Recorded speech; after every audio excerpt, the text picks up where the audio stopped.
This is how they're going to handle their money. This is how they will utilize it.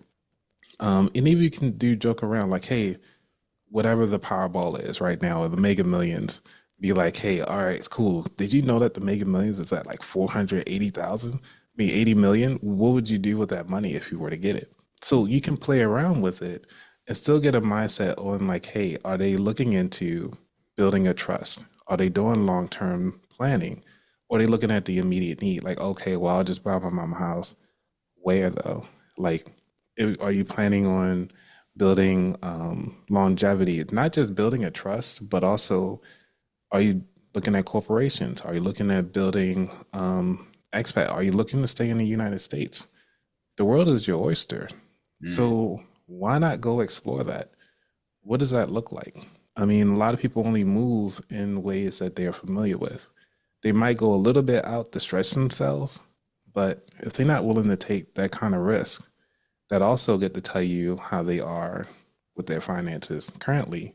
So if you give them $100, what are they going to do with that $100? Are they going to be responsible and pay their bills like they said they were going to do? Or are they going to go out buy more lottery tickets to try to get that $1 million? So these are the things you want to kind of you can have fun with it, but also you got to understand that there's an underlying mindset behind it. So being open and having that understanding of conversation of, hey, I have my own money, I can do my own thing.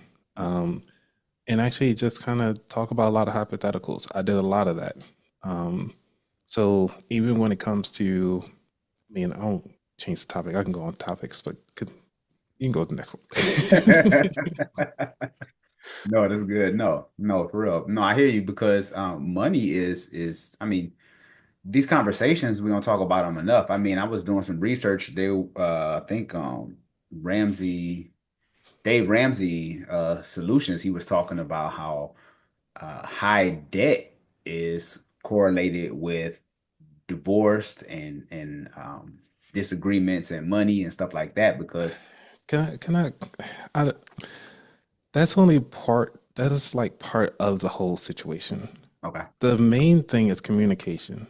Mhm. Money is a communication, is an energy flow. If you're not being comfortable in actually having that open discussion with your partner about the finances, that breaks down everything. That breaks down the trust because marriage is built on the trust. It's built on hope on the life that you want to have. And if you're not open and comfortable in actually talking about what it is that you want in life and like how you standing ten, like some people say, 10 toes deep in it, Mhm. then you're dropping the ball right then and there by not being 100% with your partner. If they're going to be your partner in crime, let that be the partner in crime. Or And partnering if you good. Can we be partnering good? Partnering partner, good. Only okay, yeah, because partnering good. Okay, being okay. broke is the Right, crime already. You know what I right. mean? Yes. That's Uh, the crime already. You know what I right, right. mean? Okay. All right. Partnering good. Okay, I got you. Thank you. Words matter. Thank you.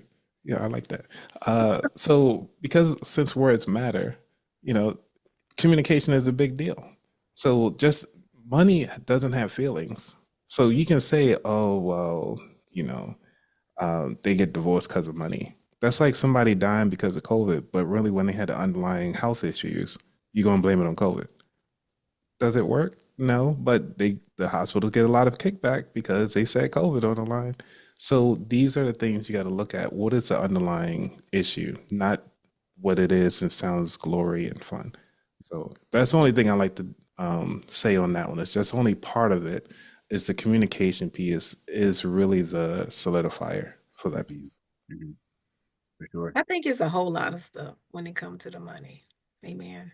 It's a lot Yeah. of things. But I do appreciate, like, for one, the conversation around having money conversations with dating because I think that is a big deal. Like people when you're dating, you're all like you're trying to figure out what part do we bring in and when and all this other stuff. And even though people are grown, that's part of why people don't share because or ask because they're like, well, I don't want to pry because I'm grown and I kind of probably feel like I don't want to necessarily share until I get to certain because there's levels to everything. You're like, well, when I get to a certain level, that's maybe when, our comfort or maybe we're not at the place where we're talking money.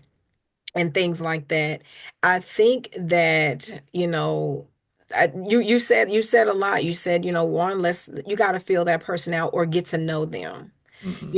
asking questions that lead to discovering whether or not there's comfort, where people's goals are and stuff like that. I would 100% agree that money isn't the catalyst alone for divorce, but being broke is never a good day. And there are some people who they can be broke together and they're okay doing basically the bare minimum or making it barely work, or they struggle together and there's probably in their world, they may feel like there's not much complaints, probably because there's alignment.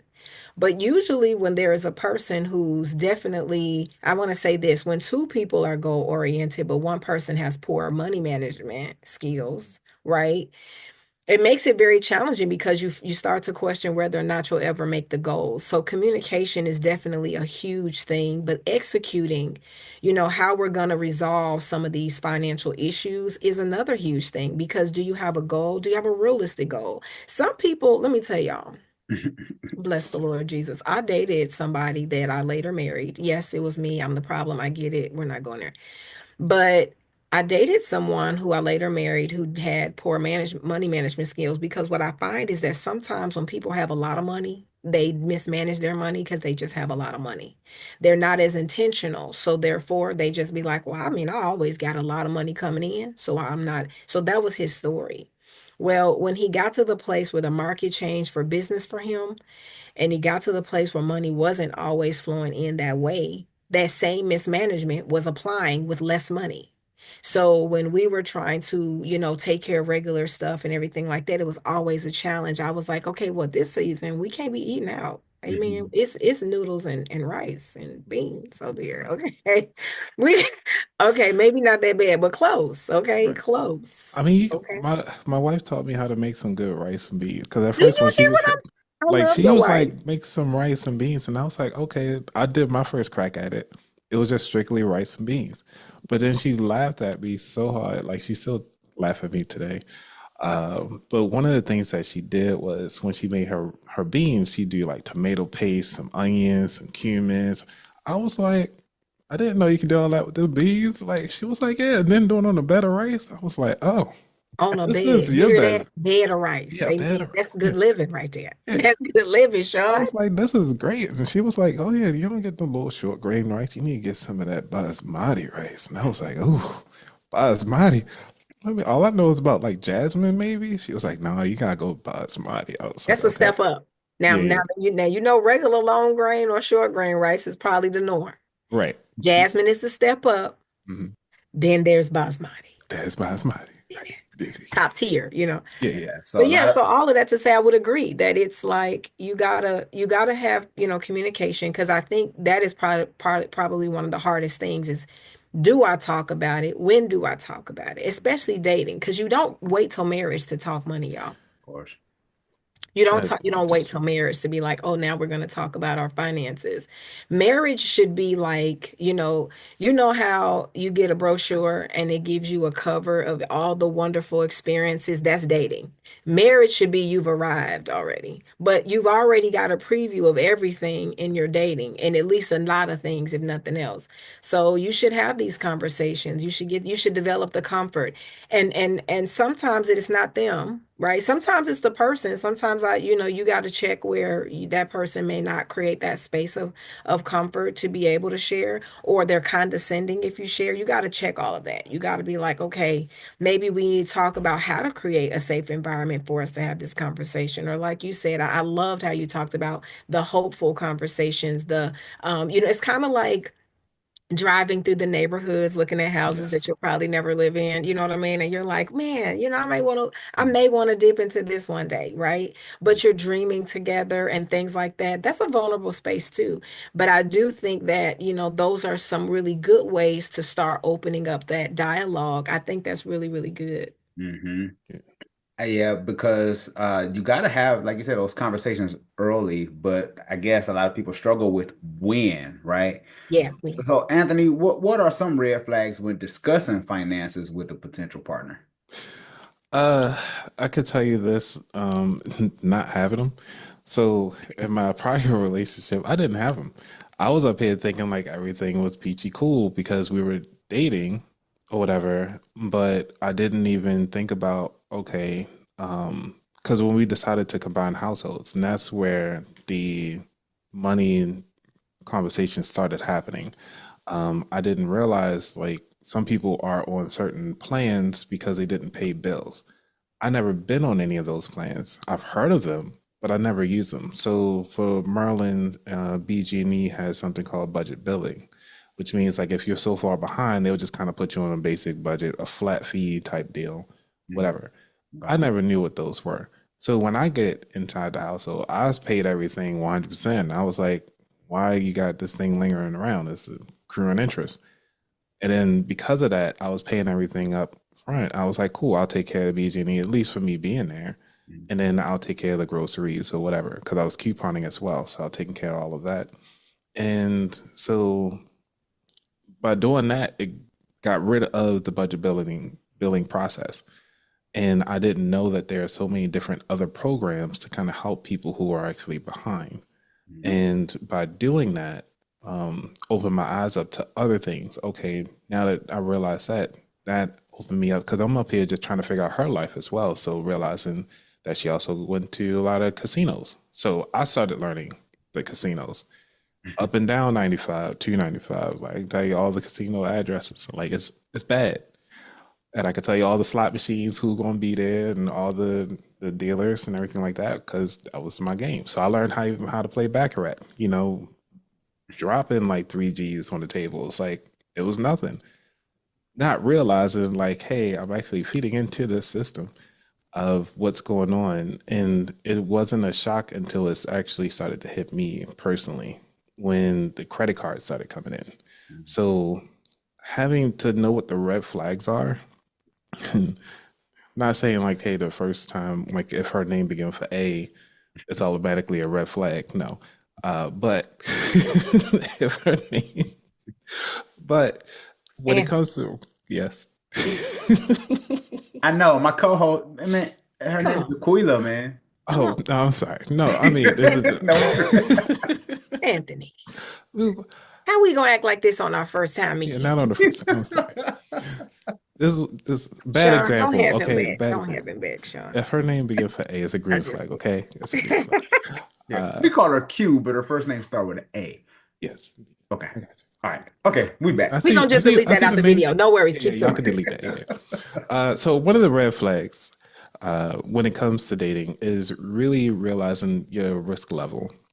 Risk level, what I mean by that is, are they constantly doing things that you're not comfortable with, which is playing lottery, knowing that they only make but so much.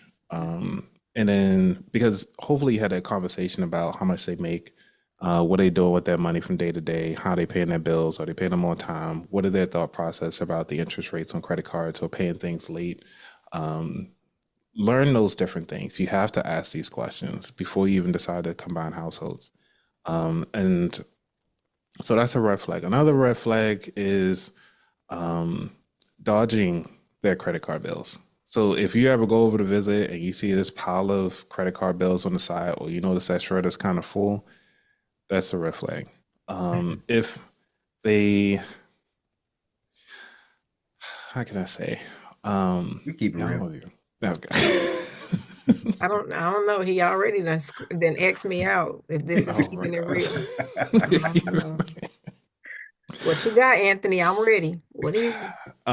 If they got water spots on their bathroom mirror, it's a red flag.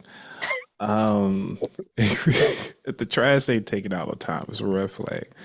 Because you gotta make sure the household ain't together, like to the point if they have a lot of hoarder expectations or they do a lot of hoarding, that's a red flag. If their car, the way their car looks is usually the same way that their house looks. So if there's a lot of junk in there, you notice like an old McDonald's wrapper in the back seat that looked like it hasn't been touched in a month, that's a red flag.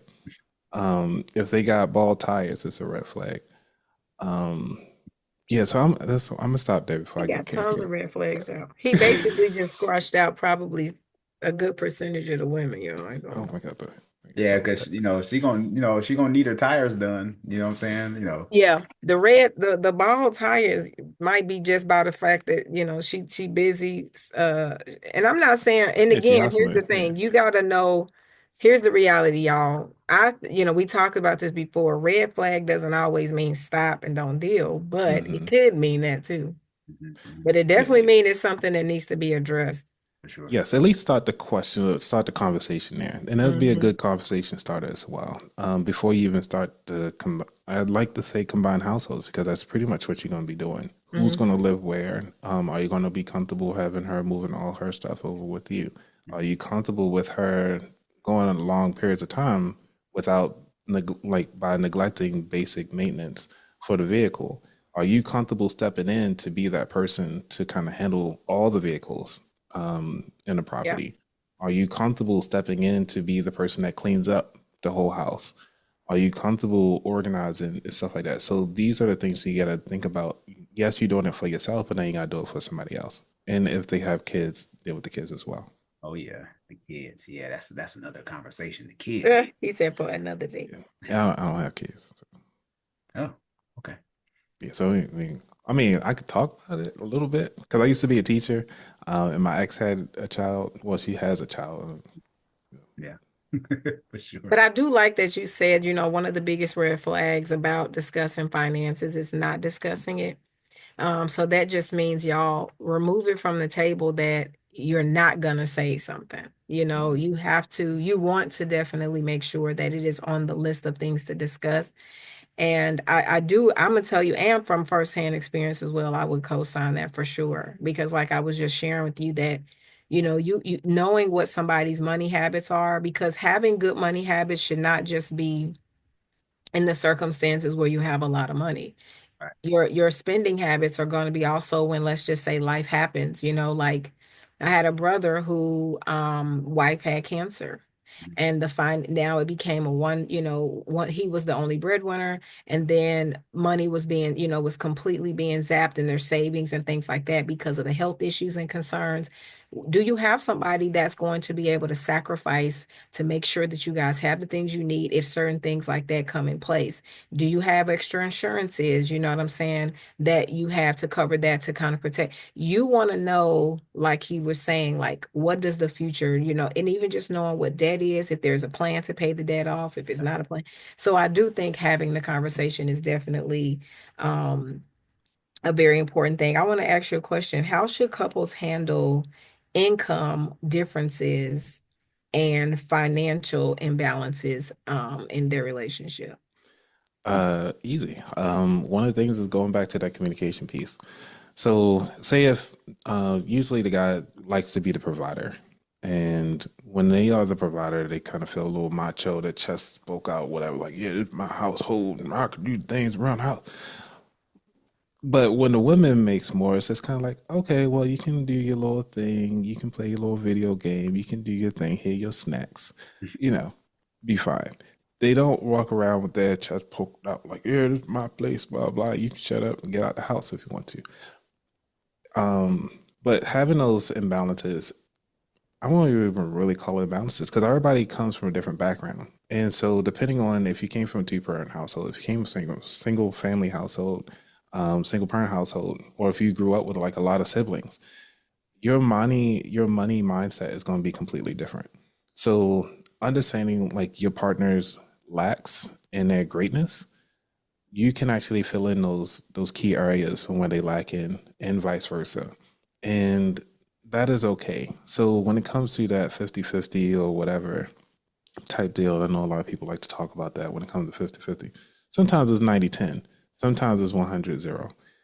It happens that way. But what I like to talk about is when it comes to putting paper to paper, which is putting your dollars down on the products of the things that you're going to say. So when it comes to your household, you want to make sure the person that makes the least can actually handle the household bills and everything like that 100% on their income. So if you making like 200K, 250, and like your husband is only making about maybe 50 or 70K, if you're living in a house where he can only afford that 50 or 70K for now, That's fine because you can pocket all of that, all the rest of it. Because think about it, if you lose your income, you only making 40, 50,000. What you gonna do? So you can either save that extra 100K or something like that, max out both of your retirement accounts, Roth accounts, and then start looking into individual accounts for investments. You have that flexibility. Now you have more money to play around with. So if you want to go on those vacations, you want to go do whatever you can because your money's freed up now because you're working on that lowest income person. And I highly recommend that because think about it right now, when it comes to government workers, there are about 300,000 people that just lost their jobs. People who had just moved cross country just to kind of get their jobs right now. And now they competing because the government pays for the education and everything like that. Most of these people that work for the government aren't making as much as they could be if they working in the private sector, meaning the private sector. So they don't even know that value. And because of that, they getting cheap labor from all these other companies. When they come out, they competing against with these kids. So when you're talking about making income, somebody in the private industry is making so much more money than it is somebody with the government worker that just lost their job. So, now you're in the competing era right now. So I can only imagine what's going to happen next. As far as say people going to be like, hey, for 100 grand, we're going to have start more having more reality TV shows. Whereas people are just going to be just fighting tooth and nail just to kind of get some money. It's going to be like the Hunger Games. I foresee that. Interesting. Wow. Hunger Games. I mean, look at it. Mr. Beast pretty much did a test run, and True. look how many people tuned in. Wow. It That's was it true. was it was a dog eat dog world out there. Like this guy was like, yeah, I'm gonna just let us lose money, Yeah. hands folded, done. Wow. Like people tuned in, they made a lot of money from that. There's gonna be another show, if not more, just like that. Wow. I didn't think about that. Yeah, because Mr. Beast, I mean, he's a business within itself, Yeah. Didn't think about that. Wow. I'm sorry to take it on so many different levels, but it's all connected in the sense of, Oh, yeah. from who's the breadwinner and what are the people going to do to either A, compare, are they going to have that comparison issue? What are they doing to try to make more money, which can then run risk because they thinking that they have all this money. They risking it all to the point where now nobody has any money because they want to try to do these risks without having a solid base and solid plan. Mhm. For sure. What money habits do you think are essential for a successful relationship? Money habits. The first one is